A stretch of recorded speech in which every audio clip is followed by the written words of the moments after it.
Bismillahirrahmanirrahim. And this is the chapter number 16, Chemical Industries for 10th class.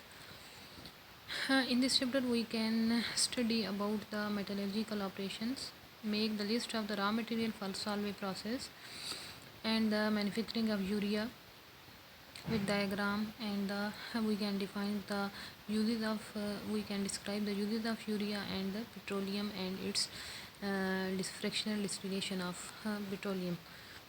लेकिन इसमें जो आपका सिलेक्टिव टॉपिक्स हैं उसमें आपके कोर्स है मेटलर्जिकल ऑपरेशंस आपने करने हैं, सॉल्वे प्रोसेस करना है और यूरिया मैन्युफैक्चरिंग करना है। तो फर्स्ट आपको पता होना चाहिए कि what are the metallurgical operation. So we can define कुछ बेसिक टर्म है इसके अंदर। Number first is the minerals को हम उर्दू में मादनियात भी कहते हैं। तो ऐसे सॉलिड मटेरियल जो कि ज़मीन के नीचे पाए जाते हैं, जिनके अंदर उनके साथ साथ कुछ अर्थ की इम्प्योरिटीज़ भी पाई जाएँ, उनको आप मिनरल्स कहते हैं। नेक्स्ट इज़ द और किसको कहते हैं? Those minerals from which the metal are extracted, वो वाले मिनरल्स जिससे आप मेटल को अलग कर लें, निकाल लें कमर्शियली बड़े पैमाने पे, या एट कंपैरेटिव लो कास्ट, यानी थोड़ी एफर्ट आपको लगानी पड़े, थोड़ा आपका जो है वो कास्ट आपकी कम आए और थोड़ी एफर्ट के साथ आप उसको निकाल रहे हैं। किस से निकाल लें? मिनरल से निकाल लें, उनको आप ओर्स कहते हैं। फॉर एग्जांपल ओर्स हैं कुछ कापर की, फॉर एग्जांपल कापर पायराइट और कापर ग्लास। कापर ग्लास का फार्मूला है Cu2S एंड कैल्को पायराइट है CuFeS2। नेक्स्ट कुछ और आपके पास बेसिक टर्म है, वो हैं जी gangue. The earth and other impurities associated with minerals are called as the gangue. हम गैंग को इस तरह भी डिफ़ाइन कर सकते हैं कि वो वाली तमाम इम्प्योरिटीज़, यानी जिन चीज़ों को हमने मेटल से निकालना है, अलग करना है, वो उसमें क्या क्या चीज़ शामिल हो सकती है। उसमें अर्थ की यानी इम्प्योरिटीज़ ज़मीन के अंदर जो मुख्तलिफ़ चीज़ें पाई जाती हैं, अगर वो आपकी मेटल के साथ मिक्स होंगी तो वो भी आपकी इस इम्प्योरिटीज़ के अंदर आएंगी और उनको हम कंपैरेटिवली या कलेक्टिवली उनको कहेंगे gang particles. Next is the metallurgy. The process of extraction of metal in the pure state on the large scale from it's और बाय फिजिकल और केमिकल मीन्स।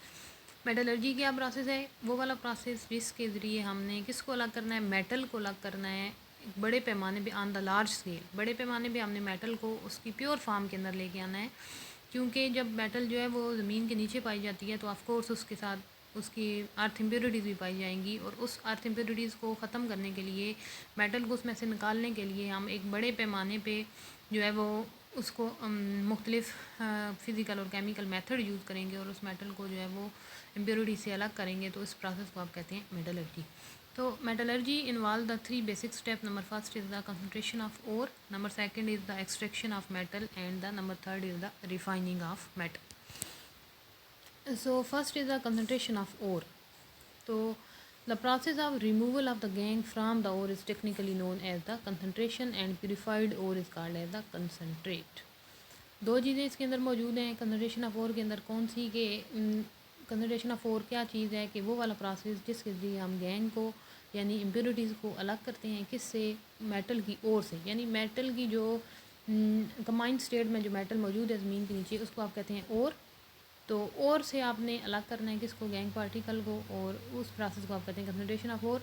और वो प्यूरिफाइड मेटल जब आप उसको निकाल लेते हैं तो उस मेटल को आप क्या कहते हैं? उसको आप कहते हैं कंसंट्रेट। तो जी कंसंट्रेशन ऑफ ओर जो है वो उसके आगे 3 मुख्तलिफ मेथड है। Number first is the gravity separation. Gravity separation is based on the difference in the densities of the metallic ore and the gangue particle. कि आपने किसको अलग करना है? आपने मेटल को और को अलग करना है गैंग पार्टिकल से। तो आप क्या करेंगे? आप इन दोनों चीज़ों को डिज़ाल्व करेंगे किसी भी लिक्विड के अंदर। जब आप देखेंगे, जब आप उसको डिज़ाल्व करेंगे तो आप देखेंगे कि इन दोनों की जो डिज़ाल्विंग पावर है वो मुख्तलिफ होगी। तो अगर जो चीज़ आपने निकालनी है, for example powdered heavy metal bearing the ore settle down on the agitation in the stream of water. कि आप मेटल की जो ओर है उसको आप वाटर के अंदर डालते हैं तो क्या होगा कि गैंग पार्टिकल जो आपकी मेटल होगी वो सेटल डाउन यानी नीचे उसके बीकर में बैठ जाएगी, और lighter gangue particle are carried away by the water. और जो आपका गैंग पार्टिकल होगा यानी इम्प्योरिटीज़ होंगी वो आपके पानी के साथ ही रिमूव हो जाएंगी। Next process is the froth flotation process. Froth flotation process is based on the wetting characteristics of ore and the